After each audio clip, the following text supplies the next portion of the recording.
साथियों नमस्कार। मैं दिलीप बिदावत कुर्जा मरुभूमि के प्रति प्रेम YouTube चैनल पर आपका एक बार फिर गणमान्य स्वागत है।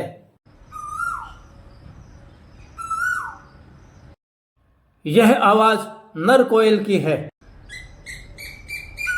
यह है मादा कोयल की आवाज। साथियों, हरे भरे वृक्षों के बीच यह आवाज सुनी होगी। यह मधुर आवाज कोयल की है। शुष्क और जटिल जलवायु वाले थार मरुस्थल में भी कोयल का होना पर्यावरणीय अनुकूलन का अद्भुत नज़ारा है। यह जानकर आश्चर्य होगा कि कोयल की मीठी और कौवे की कड़वी बोली को लेकर बहुत सी लोक कथाओं, दोहों, गीतों में व्याख्या की गई है। यह भी सच है कि कौवे की बदौलत ही थार में कोयल है। जहाँ कौवे हैं वहाँ कोयल जरूर होगी। थार में कोयल होने का एक कारण कौवों का होना भी है। वैसे तो दुनिया भर में कोयल की सैकड़ों प्रजातियां हैं, लेकिन मरुधरा में पाई जाने वाली कोयल को अंग्रेजी में एशियन कोल, ब्लैक कोल तथा मादा को स्पॉटेड कोल कहते हैं। इसका वैज्ञानिक नाम यूडाइनमस स्कोलोपेशियस है। नर और मादा के रंग रूप में कुदरती विविधता है। नर चमकीला काला तथा पंख हरी नीली आबालिए होते हैं। चोंच का रंग सफ़ेद तथा आंखें लाल होती हैं। कुहू कुहू मधुर वाणी नर की होती है। नर मादा को आकर्षित करने के लिए मधुर आवाज़ निकालता है। मादा काले भूरे रंग की होती है तथा शरीर पर सफ़ेद धब्बे व धारियाँ होती है। मादा की आवाज़ की जैसी तीखी और कर्कश वाणी होती है।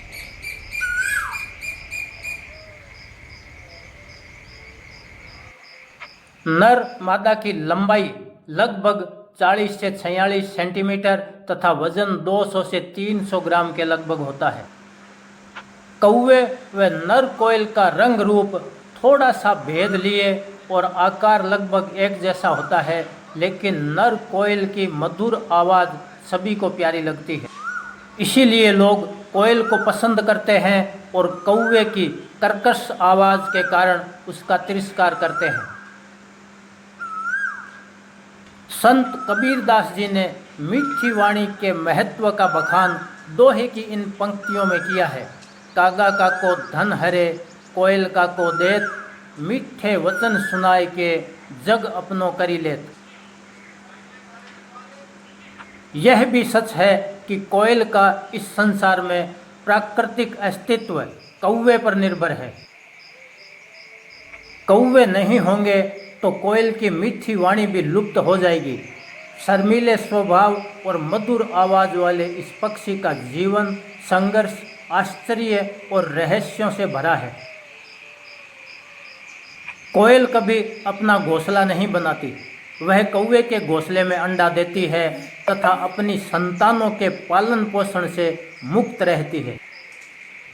उनका पालन पोषण और सुरक्षा कौवा करता है। इसीलिए कोयल को परजीवी प्रजनन वाली श्रेणी में रखा गया है।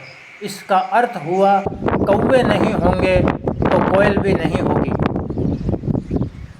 कोयल का प्रजनन काल मार्च से जुलाई के बीच होता है।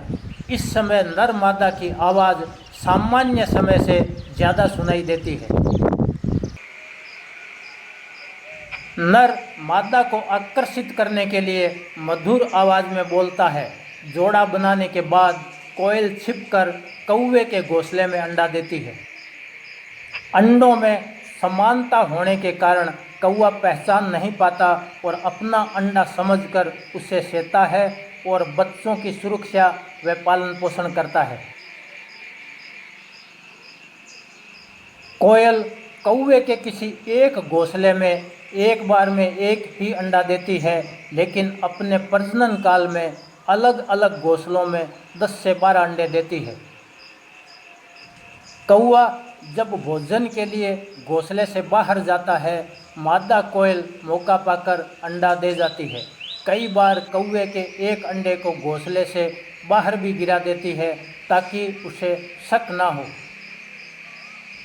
कौवे में इतनी समझ नहीं होती कि बच्चे के विकसित होने पर भी वह भेद जान पाए। वह अपना बच्चा समझकर उसको भी अपने बच्चों के समान दाना पानी कराता है, सुरक्षा करता है, उड़ना सिखाता है। ऐसा कहते हैं कि कोयल की कूह तो प्यारी है लेकिन दिल से धूर्त है। ऐसा इसलिए कहते हैं कि एक तो वह कौवे के श्रम को चुराती है, दूसरा उसमें ममत्व का भाव नहीं होता। वैज्ञानिक दृष्टिकोण से देखें तो प्रकृति ने हरेक जीवन को जीने, वंश बढ़ाने, संतुलन और अनुकूलन बनाने की रणनीति निर्धारित की हुई है। यह कोयल की सातिराई या चालाकी नहीं, प्राकृतिक अनुकूलन है। प्रजनन काल का उसका संघर्ष कम नहीं है। कौवे के घोंसले को तलाशना, उस पर नज़र रखना और मौका पाकर अंडा देना सामान्य प्रक्रिया नहीं है। प्राकृतिक स्वभाव से कोयल के बच्चे भी कौवे के बच्चों को घोंसले से गिरा देते हैं। वो चाहते हैं कि कौवा अपनी सारी ऊर्जा उन पर लगाए। कोयल फल व छोटे कीटों का भक्षण करती है। नीम, पीपल, जामुन, बेर, पिल्लू, आम आदि फल तथा छोटे कीड़ों को खाती है। पानी की पूर्ति फलों के रस, पत्तों पर जमी ओस की बूंदों से करती है। जमीन पर उतरकर या खुले तालाबों से नहीं पीती।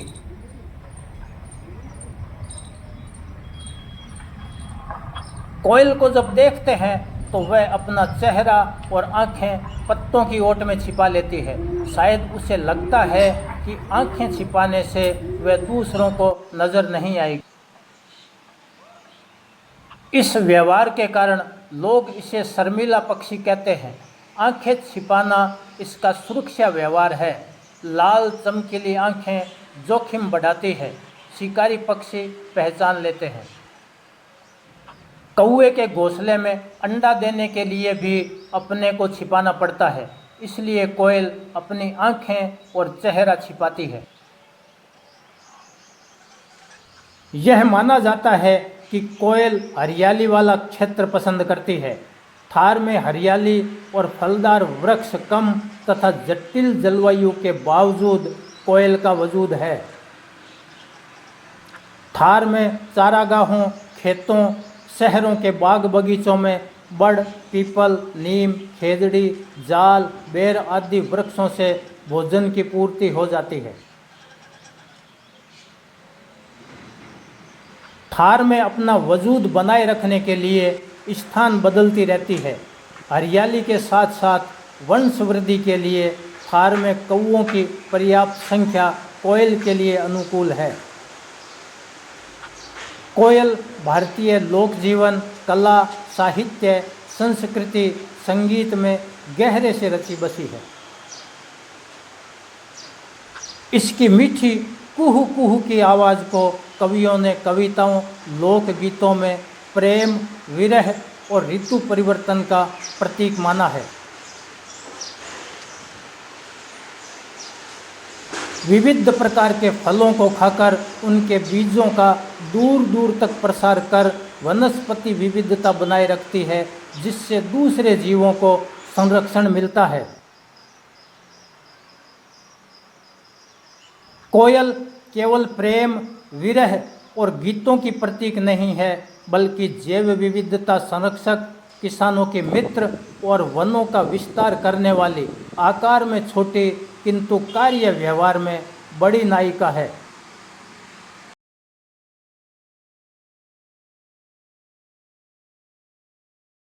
यह जानकारी कैसी लगी कमेंट में जरूर बताएं। समय समय पर नई जानकारियां देने का प्रयास जारी रहेगा। जानकारी अच्छी लगी है तो वीडियो को लाइक व शेयर करें। चैनल को सब्सक्राइब कर सहयोग प्रदान करें। अगली कड़ी में फिर मिलेंगे। धन्यवाद।